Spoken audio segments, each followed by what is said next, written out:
Uharigani mwanafamilia, na natumai buheri wa afya tele kabisa. Basi nikukaribisha tena kunako YouTube channel yetu,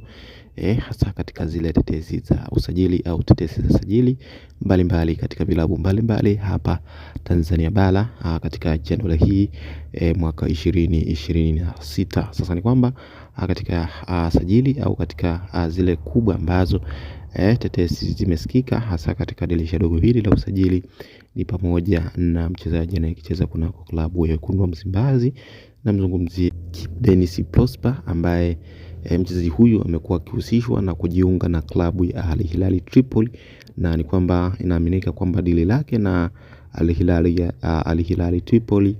na mchezaji huyo limekamilika baada ya timu hiyo muhitaji toka kipindi kirefu, na ni kwamba mchezaji huyo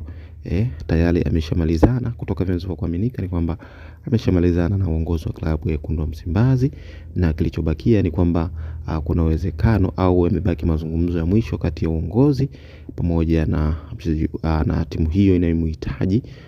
kumsajili mchezaji huyo, yani Kibu Denis Prosper. Na ifahamike kwamba Kibu Denis Prosper amekuwa akihusishwa mara kadhaa na kujiunga na klabu ya Al Hilal Tripoli kwa kipindi kirefu. Inaonekana alikuwa namna gani timu hiyo inaona uhitaji wa Kibu Denis Prosper katika timu hiyo, kutokana na namna ambavyo mchezaji huyu amekuwa na wakati mzuri, ili hali ya kwamba hajafunga mara kwa mara sana kwenye kipindi akiwa na klabu ya Wekundu wa Msimbazi, lakini namna ambavyo amekuwa akisaidia timu yake kuhakikisha inaweza kupata matokeo, hasa katika kuhakikisha kuwa bora, na lakini pia si kwamba kufunga tu, bali kuhakikisha kuipambania timu kwa jasho na damu. Kwa hiyo na ndicho kitu ambacho kimeonekana kuwa ni chachu kubwa kwa vilabu mbalimbali kuona mchezaji huyo ni namna gani anavyojituma akiwa anatumikia majukumu ya klabu yake. Kwa hiyo ni kwamba ni miongoni mwa vitu ambavyo huenda vikawa vimempa sifa za mchezaji huyo kuhitajika